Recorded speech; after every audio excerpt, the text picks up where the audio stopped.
popular characters mentioned in the book of Genesis, who would you say? Adam. Adam. Okay, guys, got Adam. And his wife was named Eve. Okay. Cain and Abel. Sister William says. Okay. Noah, Sister Jenny says. Okay, y'all know all these people. Okay. Is that all? Abraham, Sister Wallace says. Okay. Couldn't leave him out. Okay. Sarah, okay. All right. Okay. I think y'all get the picture. And I actually left a lot out, Sister Wilbur. Sorry about that. I left a lot out on my list. He's important. Here's the names I came up with. The 13 most popular characters in the book. Those are the 13 names I came up with right there.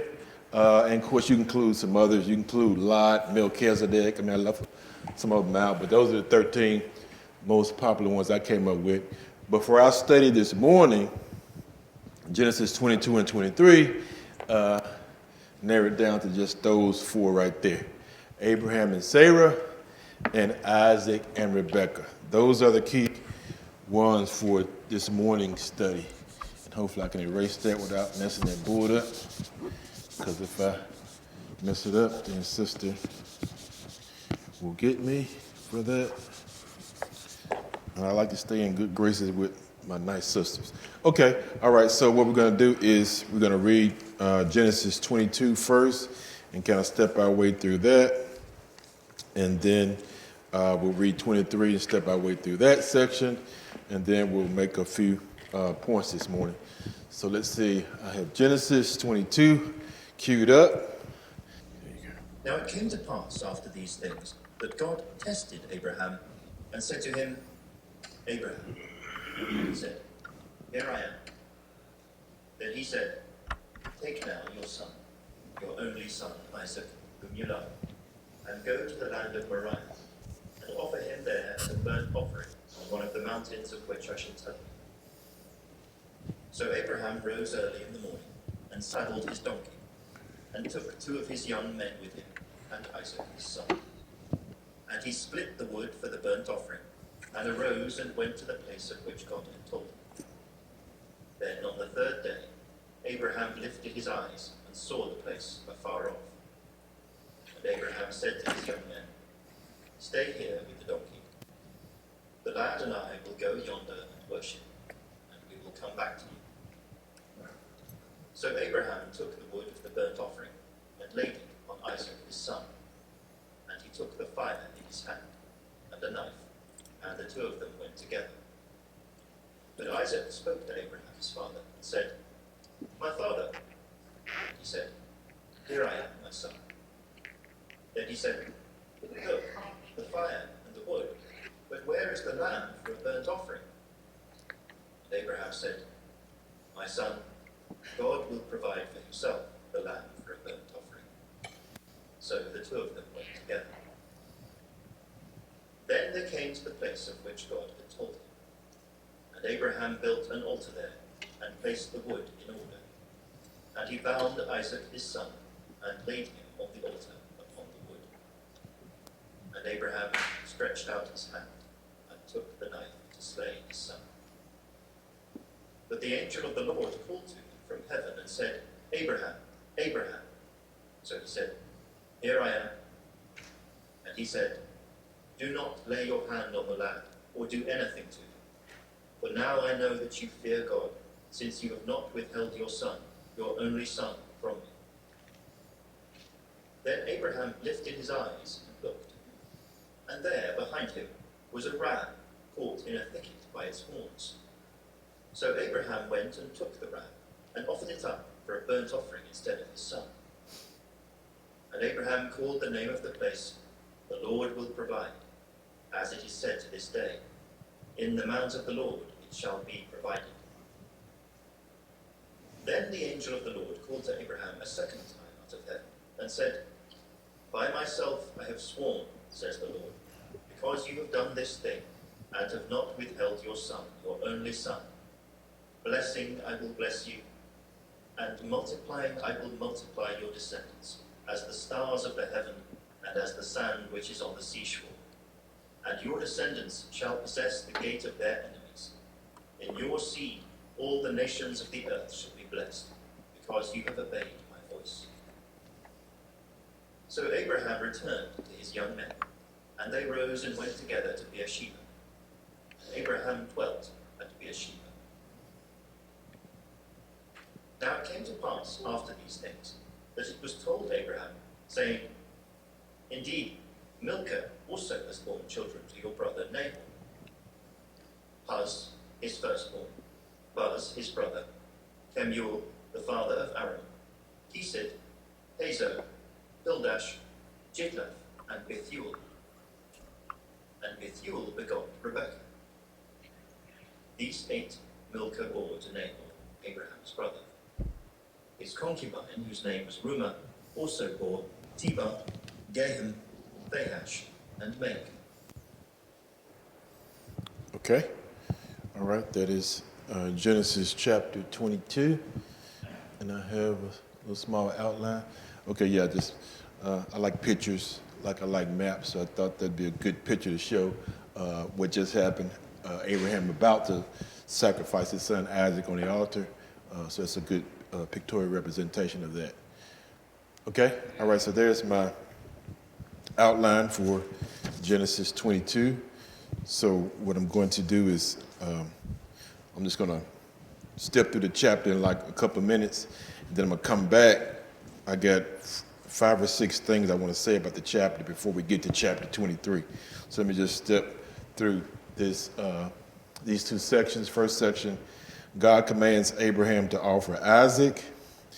So let's see, verses 1 through 19 is really where Abraham's faith is tested when God asks him to sacrifice his son Isaac. So I'm just going to hit some of the verses. Verse 2, God tells Abraham, take his son to, I should say, the son that he loves, and sacrifice him as a burnt offering.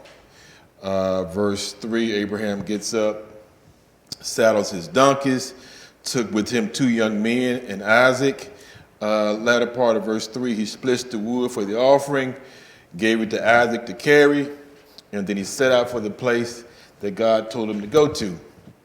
And then verse 4, he travels about, how long does it take him to get to the place where he's got to go?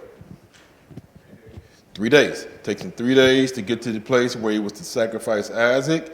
And then he tells his servants, y'all stay here. I and the boy will be back. Now, I think it's very interesting that he's going to sacrifice his son, but he says, I and the boy will be back. That should tell you something right there, shouldn't it? And the boy, how's the boy coming back if you're going to sacrifice him? Okay, but he knows something, Sister Wilbur. Okay, so I'm just going down through there. I'm down to verse 7. When Isaac asks Abraham, Father, where is the lamb for the sacrifice? What did he say, Brother Eddie? He said, you it. Brother Eddie, that's my guy there. God gonna provide, Brother Eddie. God's gonna provide a sacrifice. Don't worry about it, Isaac. God can provide. Okay, and then Abraham prepares the altar, the wood, and then he puts his son up there. Y'all just saw it. He put his son up there. Put him up there and got him ready. Get ready to sacrifice him. The son that he loves, right? Okay, put him up there. And gets ready to sacrifice him with the knife. And then what happens? God stopped him. Okay. God stops him. The angel, Sister Thompson says, the angel of the Lord calls to him and said, don't harm the boy. And then just then, verse 13, Abraham looks up, and what does he see? A ram is in those bushes, caught in the thicket, and then they're going to use that for the sacrifice. Abraham, verse 13, gets the ram, offers it on the altar instead of his son Isaac. And then verse 14, Abraham names that place. What does he name the place? God will provide, Sister Janice. You know, if you got the King James Version, it says Jehovah Jireh, doesn't it? You got the King James Version, but some of the newer translations will say the Lord will provide. It's the name he calls that place.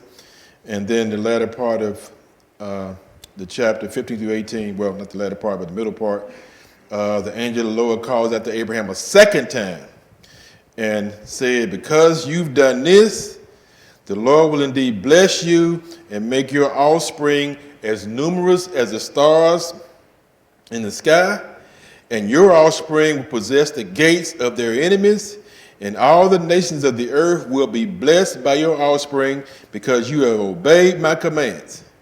And then verse 19, Abraham went back to his men, and they returned to Beersheba, where Abraham was living at that time. What's a scapegoat? Scapegoat is the goat they gave the guilt of the sins to the scapegoat and they send him off. They put the sin with him. But I don't think that was a scapegoat in this section. You just asking it just in general.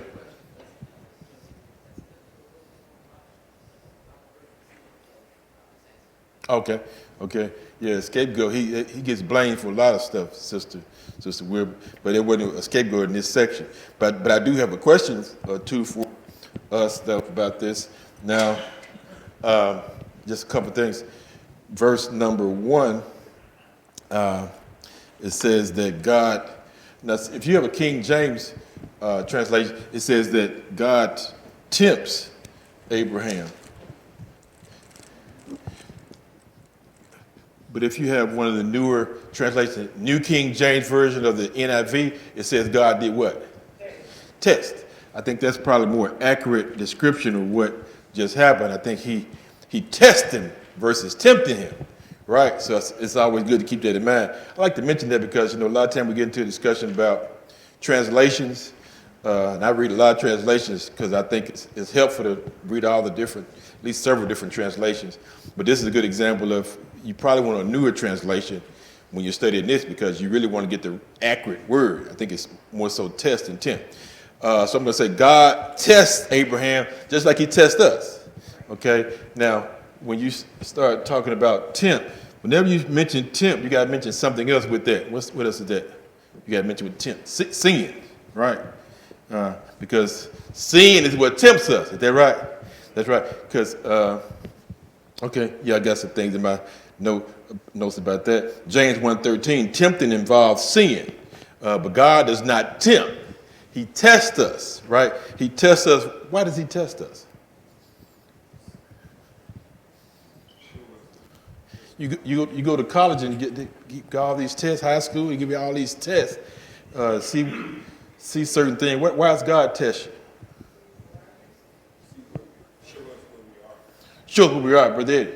Okay, that's good. I like that, Brother Eddie. Show us where we are. I'm going to put a couple of verses with that, Brother Eddie.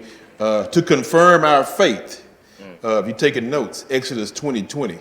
If I had time, I'd read these scriptures. To confirm our faith is part of why he tests us. Here's another one for you, Deuteronomy 8:2. To prove our commitment to him. Right? Because he knows, but he just want to kind of see, and then want to kind of get you to see what's going on with you, right? And that's why I like how you described it, Brother Eddie. Yes, ma'am, Sister James.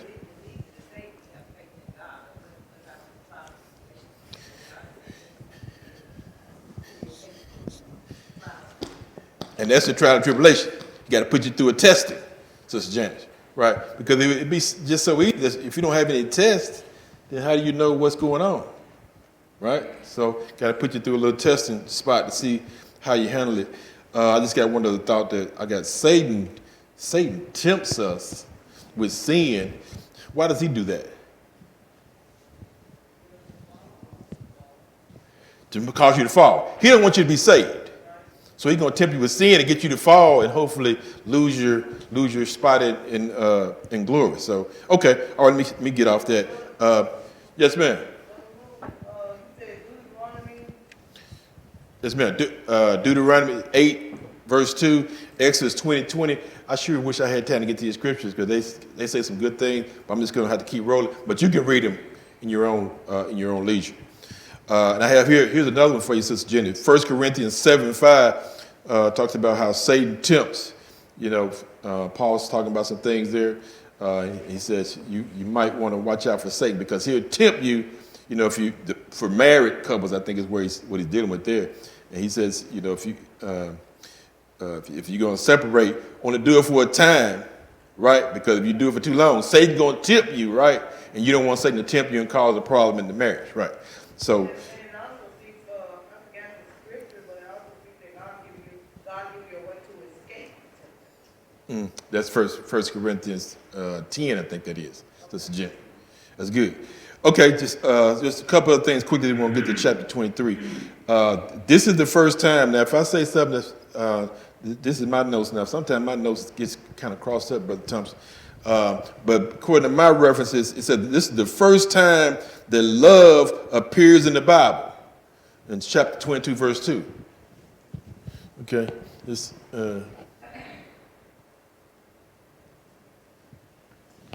Then he said, take now your son, your only son, Isaac, whom you love. According to my notes, it says, my reference said, that's the first time that love appears in the Bible. Did y'all know that?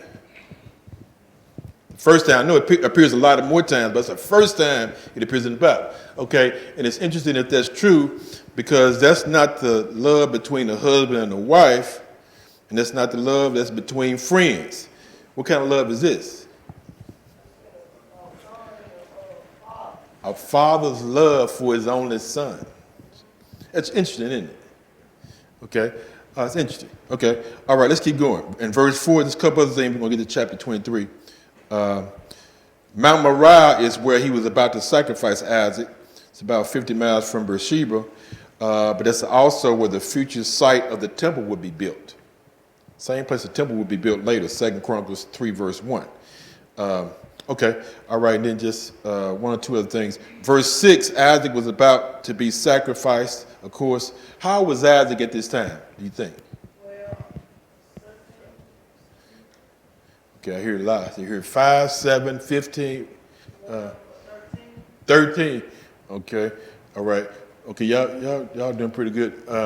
My notes said, my verse says he's probably between 15 to 20 is what my notes say. And then some of the scholars say he may be even up to 25 years old. Okay, all right. But one thing is for sure, he had to be old enough to carry that wood. Had to be old enough to carry that wood to sacrifice. My mother-in-law, in fact, my father-in-law just passed, but my mother-in-law, this one thing they did, they had the inside of the house, the old-time stove. He had to put the wood in it. So I saw yesterday they had a lot of wood stacked up. Of course, winter is gone now. We're in spring now.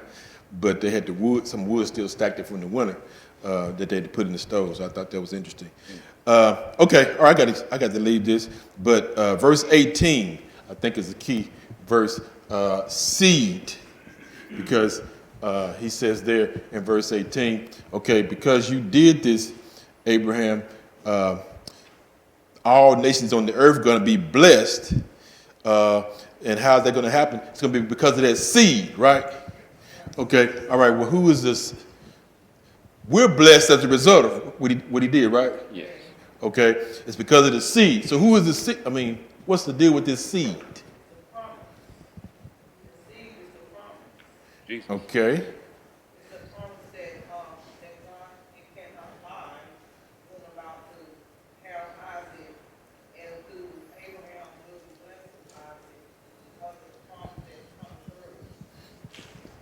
Okay, all right. Well, let me ask the question a different way. Who is a descendant? The seed goes all the way down. Who is the descendant of Abraham that we're connected to? Jesus. Christ. Okay, and in fact, I got a scripture up here next that talks about that. If I can get that scripture up here, go past.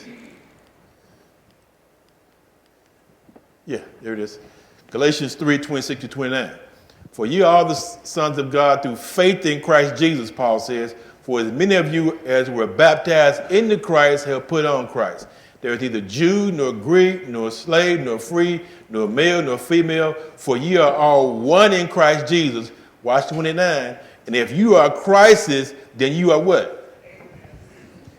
And what? Heirs according to the promise. That same promise he made to Abraham is going to be a blessing to us. Why? Because we're descended, connected to Christ by faith and heirs to that same promise that he made to Abraham years ago. Isn't that great?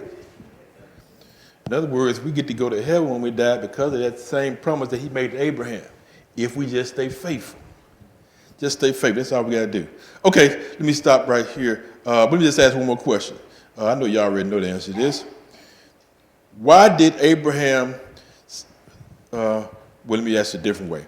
Why was Abraham willing to sacrifice his son? Because he trusted God. He told his servants that he will be back. He put in his son. He had faith that God would raise him from the dead. There you go, Brother Moore. That's what I want to hear you say right there, Brother Moore. He had faith that God would raise him from the dead. Hebrews 11, verse 19. We can close the books up now, Brother Moore, and go home. But now we're not gonna do. We gotta worship. We ain't gonna do that. Okay, that's good, Brother Moore. I like that.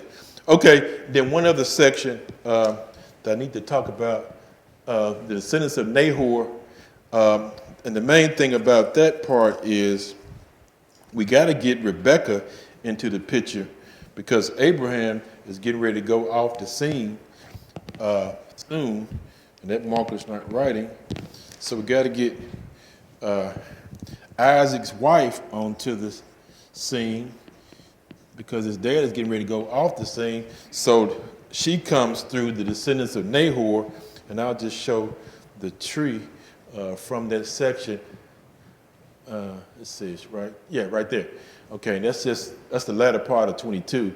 Just talks about Abraham's brother Nahor and his tree, his wife Milcah, and their 8 kids, and then he had a concubine Rumah and their 4 kids. Just talks about that seed.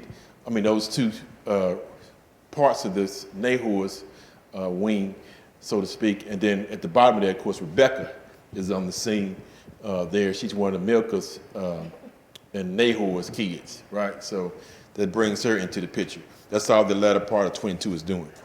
Okay, any questions about 22 before we go to 23? It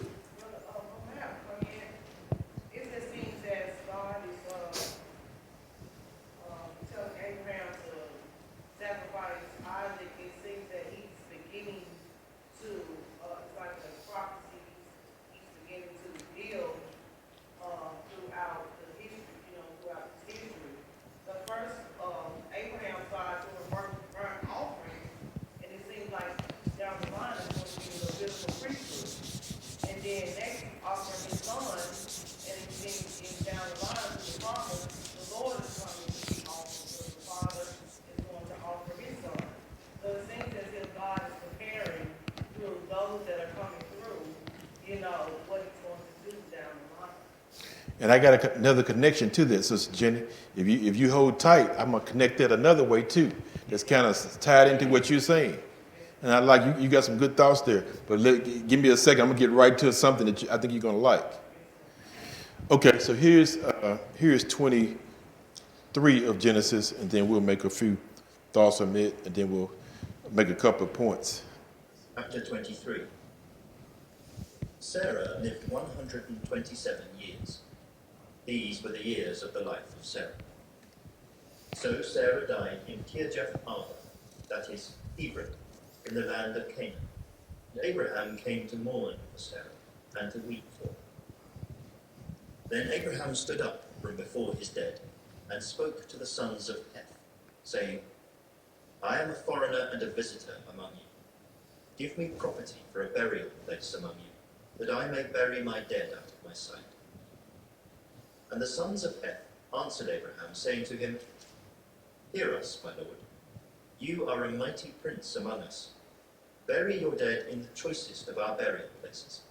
None of us will withhold from you his burial place, that you may bury your dead. Then Abraham stood up and bowed himself to the people of the land, the sons of Heth. And he spoke with them, saying, If it is your wish that I bury my dead out of my sight, hear me, and meet with Ephron the son of Zohar for me, that he may give me the cave of Machpelah, which he has, which is at the end of his field. Let him give it to me at the full price, as property for a burial place among you. Now Ephron dwelt among the sons of Heth. And Ephron the Hittite answered Abraham in the presence of the sons of Heth, all who entered at the gate of his city, saying, No, my lord, hear me. I give you the field and the cave that is in it. I give it to you in the presence of the sons of my people. I give it to you. Bury your dead. Then Abraham bowed himself down before the people of the land, and he spoke to Ephron in the hearing of the people of the land, saying, If you will give it, please hear me. I will give you money for the field. Take it from me, and I will bury my dead there. And Ephron answered Abraham, saying to him, My lord, listen to me. The land is worth 400 shekels of silver. What is that between you and me? So bury your dead. And Abraham listened to Ephron. And Abraham weighed out the silver for Ephron, which he had named in the hearing of the sons of Heth, 400 shekels of silver, currency of the merchants. So the field of Ephron, which was in Machpelah, which was before Mamre, the field and the cave which was in it, and all the trees that were in the field, which were within all the surrounding borders, were deeded to Abraham as a possession in the presence of the sons of Heth, before all who went in at the gate of his city. And after this, Abraham buried Sarah his wife in the cave of the field of Machpelah before Mamre, that is, Hebron, in the land of Canaan. So the field and the cave that is in it were deeded to Abraham by the sons of Heth as property for a burial place. Okay, that's chapter 23. Let's see, I have this little short outline. Yeah, it's one line outline for that chapter, Sarah's death and burial. I'll just touch on a few things, and then we'll get to our points. Sarah died. How was Sarah when she died? 127. She died at 127 years old in Kiriath Arba, that is Hebron, in the land of Canaan. Verses 3 and 4, Abraham mourned for Sarah, and then he went to the sons of Heth, or the Hittites, where he lived, and he asked them for a piece of land in which he could bury Sarah. And the Hittites responded, man, we realize you're a mighty prince, some translations say, or that being interpreted, prince of God. So they had respect for Abraham. Man, they said, just choose wherever you want to bury your wife. We ain't gonna charge you for that. And then Abraham said, wait a minute. And he asked Ephron, son of Zohar, okay, I tell you what, sell me the cave at Machpelah, which is at the end of my field. Just sell me that cave. I'll just use that to bury my wife. And then Abraham said, okay, I'll pay you full price for it. I'm not gonna cheat you out of it. I'm gonna pay you full price. Ephraim said, man, I'll give you that cave. You want that cave to bury your wife? I'll give you that cave and the field also. You can have all of it, Abraham. Let's go ahead and take it. Abraham says, okay, I'm going to pay you for the field and the cave. What's the price? And what was the price? $1 million? 400 shekels of silver. That could have been $1 million back then. 400 shekels of silver. Okay, 400 shekels of silver.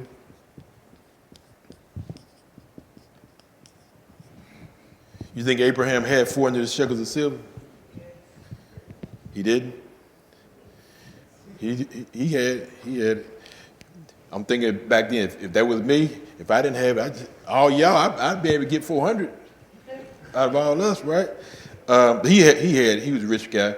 So Abraham, in fact, we know he had it because it says there, verse 16 or so, Abraham weighed out the 400 shekels of silver in front of the witnesses, and then he paid for that cave, and the cave of Machpelah became Abraham's, and then says there, Abraham, verse 19, he buried his wife Sarah in that cave. and that's the end of that that story. And I just got a couple of things I want to say about that. Now, my notes could be wrong on this too. We got some scholars in here. Y'all tell me if I'm wrong. But my notes say Sarah's age of 127 is the only time that a lady's age is recorded in the Bible at her death. The only time that you will find a lady's age recorded at her death was Sarah. Okay? Now, if y'all found another lady's age being recorded, y'all tell me so I can fix my notes. But that's what my notes say. 127 years old, she's the only woman whose age was recorded at her death. Now, I got another question for you. How was Isaac when Sarah died? 37. Did you look at my note? Oh, no. Quick math. How'd you have the map so quick? He was born when she was 90. Okay. So my son, he was there when I was studying last night. She was 120. She was 127 when she died. She had him at 90, so he was 37 years old. Okay. Why didn't you get better grades in math when you were in school?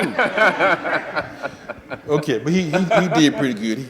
He got out. That's the main thing. He got out of school. Okay, that's good. So he was 37 years old when his mom died. Okay, that's good. Okay, I think Brother Red touched on this the other day when he was teaching. Actually, at, Yes. I think at Raleigh Springs, they're studying Genesis too. Others who were buried in that field at Machpelah. Abraham and Sarah were buried there, and then Isaac and Rebekah were buried there, and then Jacob and Leah were also buried in that same field, Machpelah. Okay, all right. Any questions about 23? Yes, ma'am, Sister Johnny. I think it's noteworthy to see his loss, his pain, his suffering, even the place that he chose to bury her was valuable to him. But he didn't talk a lot about Sarah. But his love was evident. And I think that's a powerful response. That's good. That's good, Sister Johnny. I like that a whole lot. Like you said, his love for her was obvious, and he didn't talk a lot about her, but he cared about her for sure. Like this, Sister Johnny. He didn't advertise, is what I'm trying to say. Oh, you advertised. Okay. That's brutal, but it's true. Right. But he loves Sarah. That's for sure. Okay. All right. So I'm gonna get to my points. I got a few minutes before 10 o'clock, but I'll spend give me a bit more time on my points, and I only have 2 points. And the first one, what I'm trying to do with this first one is kind of compare. Well, I'll show you the pictures. Pictures can make, like 1,000 words, right? I'll show you the picture, and then you don't have to hear what I'm saying.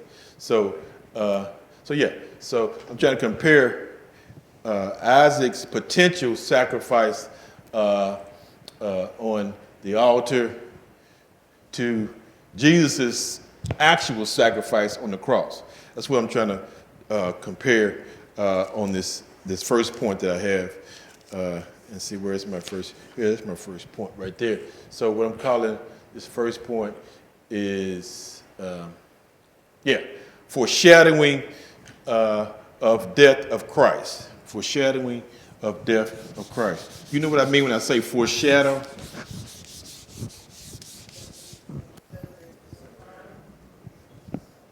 I'm sorry? Revealing and telling things before time.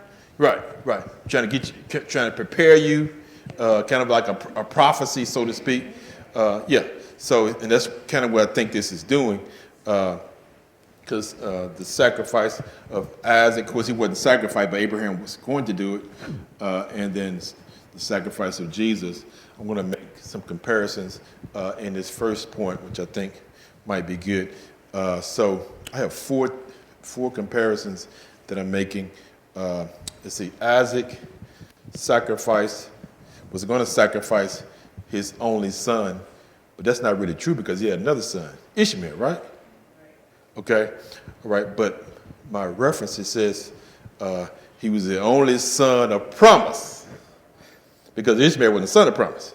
So Isaac was going to sacrifice his only son of promise, and Jesus sacrificed God sacrificed his only son, Jesus, right? So it's a comparison there, number one. Then number two, I'm not writing these, I'm just saying these to you. It'll take me too long to write them. Second comparison, Christ was crucified and he was resurrected how many days later? 3 days later? Okay, now I'm also saying that Isaac was dead for 3 days. How was he dead for 3 days, but he didn't die? Okay, when God first told him to go sacrifice him, it took him 3 days to get to the site. So in his mind, he's really dead for 3 days, even though he wasn't dead. That makes sense, right? Y'all got me? That makes sense. In his mind, in Abraham's mind, his son was dead for 3 days. He's going to the site those 3 days. He's thinking all the way to that site. I got to kill my son.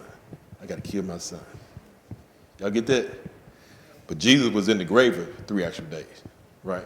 He's resurrected. Okay, I'm trying to tie these together. Y'all got to help me do the time. Okay, number 3. What do I have number 3? Isaac was about to be sacrificed on what was that place? Mount Moriah. Ironically, Jesus was sacrificed at that same location 2,000 years later. There's too many coincidences. Okay, and then I got one more for you, and you already know this one too. Isaac carried the wood to the sacrifice, didn't he? What did Jesus carry? Cross. How many more of these I got to do? I'm trying to tie these together. Okay, now it doesn't make a whole lot of sense or help for me to tie these together if you don't get anything out of it. So here's where we come in. Okay, I'm saying I know my friend Brother Thompson liked this because he likes the book of Romans. Offer our bodies as living sacrifices. Okay, and then what Paul said in Romans 12, to offer our bodies as a living sacrifice. Isaac was going to be offered. Jesus offered himself. Paul said we have to offer our bodies as living sacrifices. Okay, Paul, how are we to do that? Holy and pleasing to God. Got 10 minutes. Okay, 10 o'clock. Okay, thank you, Brother Thompson. He's a quite helpful guy. I'm just going to tell you, he's helpful. Okay, how are we to offer our bodies as living sacrifices? Paul says, holy and pleasing to God. So another part that says, New King James Version, holy and acceptable to God. So I'm saying God must accept our sacrifice, whatever it is. Second thing, Paul, as your spiritual act of worship, other translations say reasonable service. So I'm just putting here, I can't combine them. Obedient service is what I call it. So God must accept our sacrifice. It must be obedient service. And then the last part of that in Romans 12, y'all already know this. I know y'all know this backwards and forwards. What Paul said, don't conform to this world, but do what? Be conformed. Be ye transformed. How? Y'all know this passage better than I do by the renewing of our minds. So our mind and heart must be in it. Mind and heart must be in it. Must be in it. Okay? So we're going to offer our bodies as a living sacrifice. God must accept the sacrifice. Must be obedient service when we do the sacrifice. And our mind and our heart must be in it. So I just had a question down in my notes. I didn't put it in my point. I just say here in my question. What sacrifice or what service have you decided to make for God recently? Okay, and then of course when I'm making out these points, I'm talking to myself too. What sacrifice or service have I made to God recently? Now you think in your mind, I think in my mind. Okay, all right. You might say, well, I hadn't made one. Well, I made this, I made that. That's good. Okay, all right. Then I have here in my notes, if you haven't made one, what will you do for God? Because he's done so much for us. What sacrifice have we decided to make for God recently? Hopefully we've done a sacrifice, or we've done something for him. If you haven't, what you going to do? That's the point. And I'm talking to myself too. What am I going to do, Brother Herbert, for God? Okay, all right. I'm gonna try to go out today. See if if you don't you need something to do. I'm gonna tag along with this brother over here today and go see some sick. Okay, you can tag along with us. Okay, or you can do something else. You don't have to tag along with us. There's plenty to do. So yeah. We gotta make a sacrifice because God's made a sacrifice for us, haven't He? See, when you boil sacrifices down, I like to boil them down. You got to give up something, don't you? You got to give up some time, talent. What's the last one? Treasure. Okay, that's the one that hits pretty hard. Treasure. Okay, got to give up some time, give up some talent, give up some treasure. You do one of those three or all three of those, you're doing something for God. Okay, you're doing something for God. Okay, any questions about that one? That would make sense. Hopefully it does. Yes, ma'am.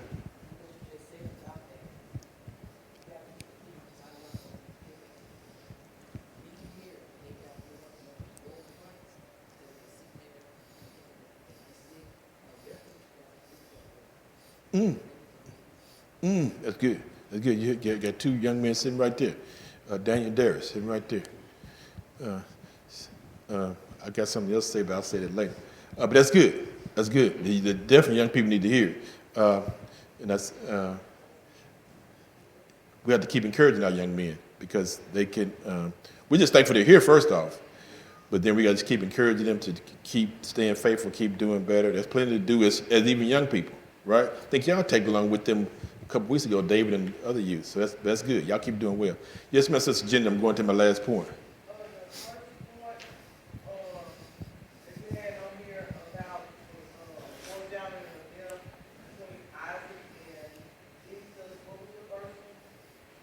No, but that's the first point.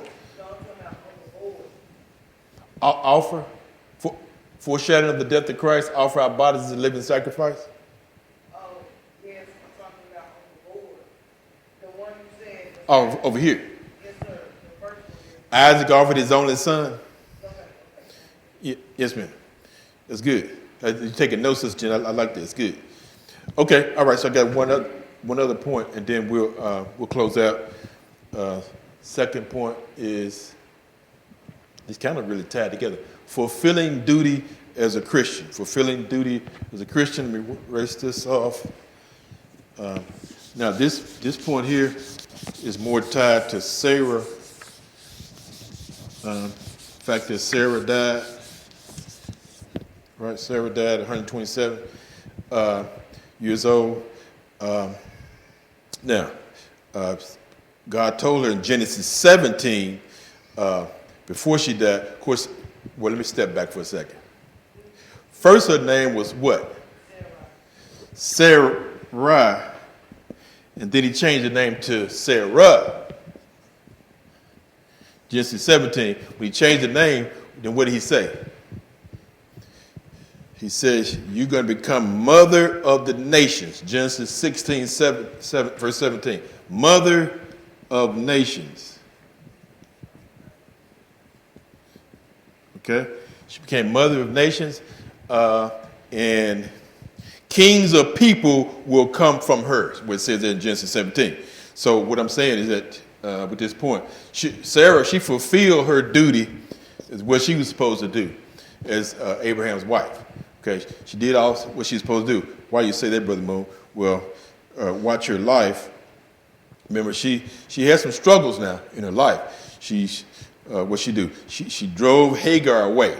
Now that probably wasn't the right thing to do, right? Drove first Hagar came in and she sent her in, and of course she had Ishmael, and then she drove her off, right?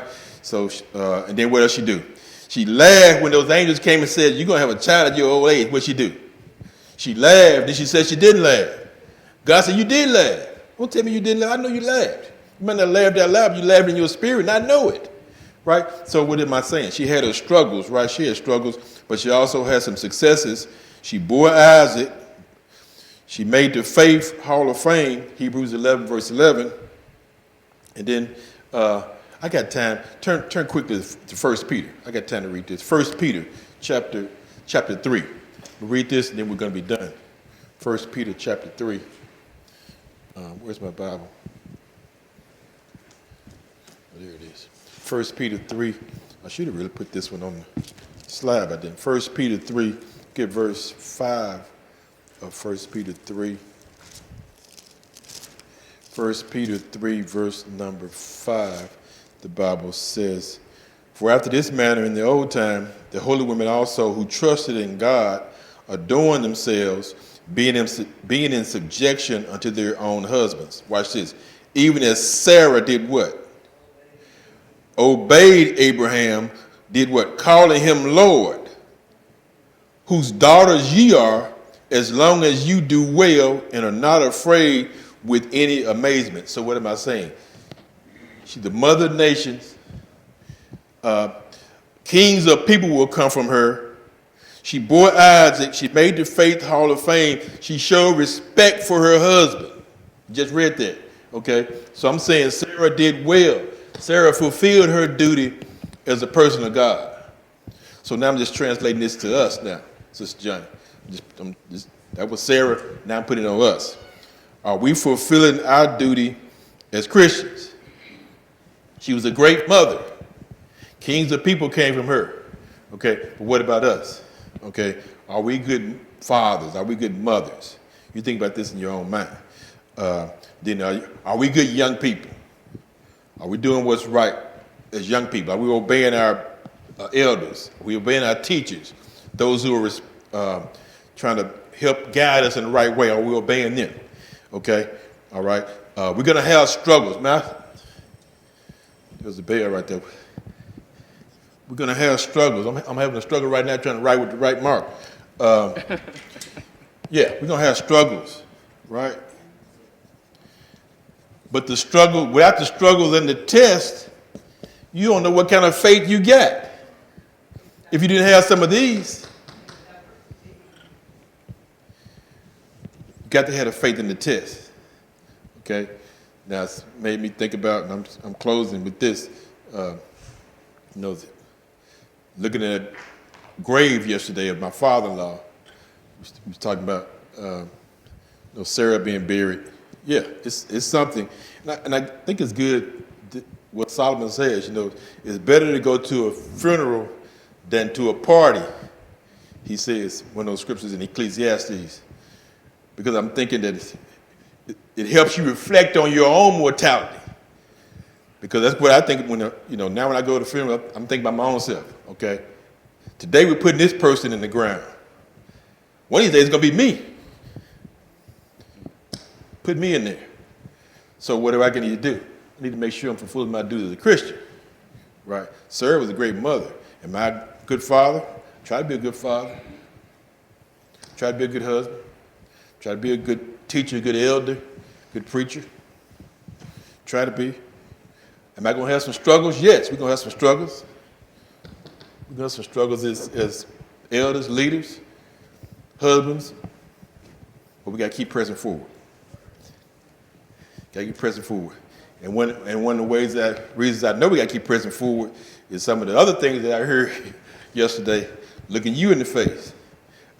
He knew what I'm talking about. Yes, ma'am.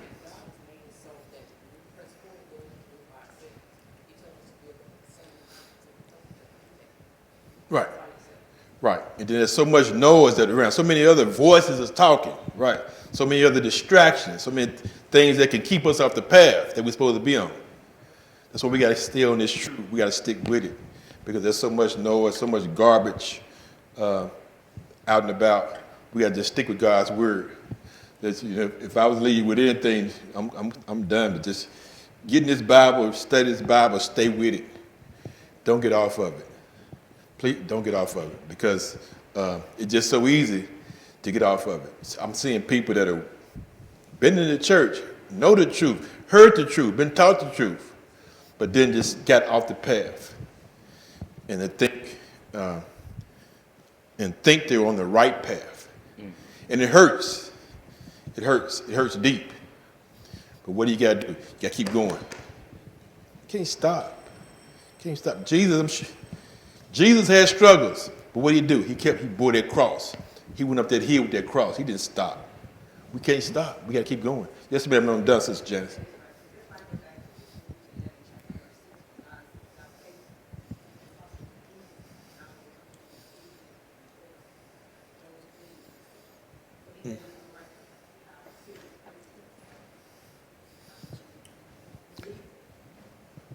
I like your term, Sister Jen, serious. I like that term because it is. It's very serious. Some people think it's like a game, you're just playing a game. It's not a game.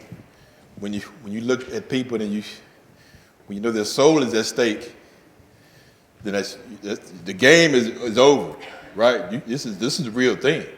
So we got to just stay with God. I'm cut out right there. I'll get out the path. Studies next week, 24 and 25, and then Brother Wills will be wrapping up the study, and then we get to the second half of the book of Genesis in April. Brother Bob will come close us out with a song. And then Brother, sing to me of heaven, sing that song of